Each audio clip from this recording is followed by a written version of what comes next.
2016. Even though there are millions playing the game, it doesn't mean that everyone knows what they're doing. Here are 10 Pokemon Go secrets you didn't know. Curveball. Once you've mastered being able to throw the Pokeball with a simple flick, it's time to try out the Curveball. As you progress through each level, getting as much XP as possible will help you, as well as to capture some of the more difficult Pokemon. What you do is press and hold the Pokeball, then drag and spin the ball into a circle until it starts spinning and sparkling. Where you would normally throw the ball straight, flick it more to the right, and repeat this until you capture the Pokemon. Once you master this technique, you'll get an extra 10 experience points, which will add up quickly. Pikachu. Haven't started playing Pokemon Go yet? Here's how you capture Pikachu, the most well-known and popular Pokemon, before those who've been playing for a while do. While you first start playing the app, you'll get a set of starter Pokemon, such as Squirtle, Bulbasaur, and Charmander. Instead of catching one of them, walk away. You'll get another alert for the Pokemon once again. Walk away 5 times, and then Pikachu will appear as your new, fancy starter Pokemon. Pick your evolution.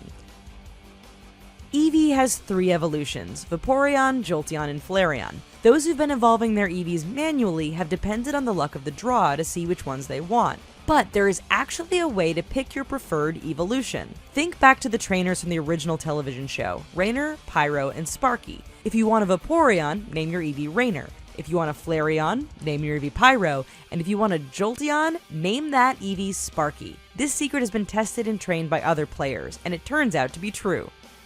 Tracking.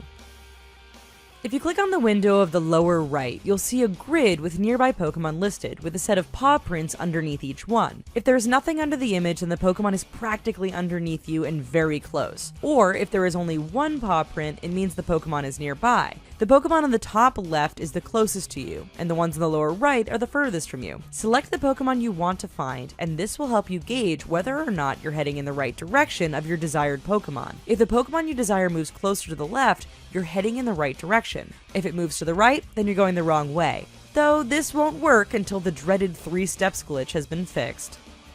Getting more Pokemon.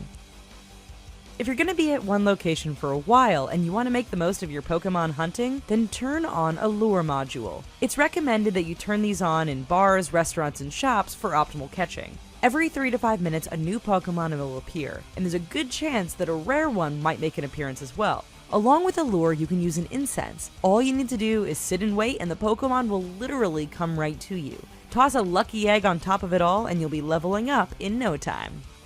Catching harder Pokemon.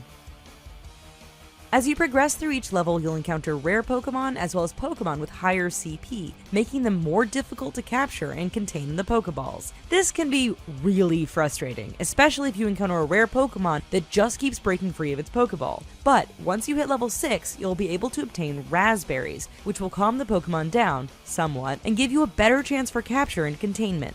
On top of this, at higher levels, you'll obtain Great and Ultra Balls to help trap those pesky Pokemon. Pokestops and Ingress.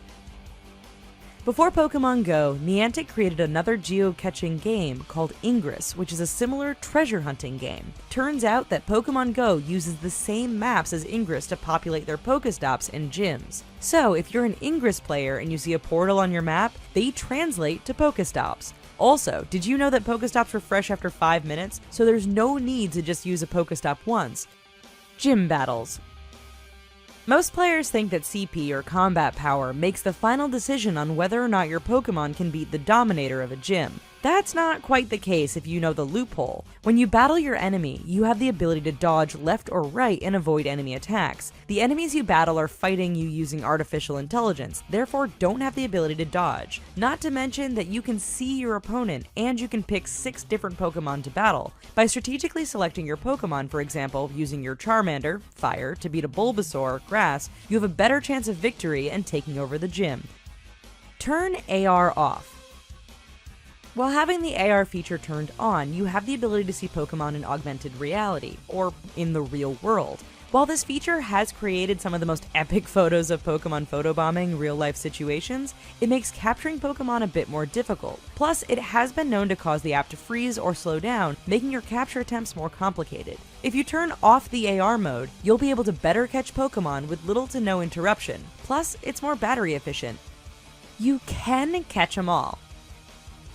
If you're okay with traveling and walking around to play the game, then you technically can try to catch all of the Pokemon listed in your Pokedex. While it's a tedious feat, you can capture them all. While others will give their Pokemon to Professor Willow in exchange for candy, which will help you evolve your lower range Pokemon, some may decide to go the route of traveling and walking as much as they can. If you manage to get some eggs from a Pokestop, the more you walk, the more you hatch. There are eggs that hatch at 2 kilometers, 5 kilometers, and 10 kilometers. The best Pokemon hatch at 10 kilometers, which means you have a good deal of walking ahead of you. Alright folks, thank you so much for watching this video, and hopefully you learned at least 1 or 2 tips and tricks for dealing with those pesky Pokemon in Pokemon Go. While you're here, why don't you check out these other videos, and please subscribe to The Richest for more awesome videos every day. Thanks!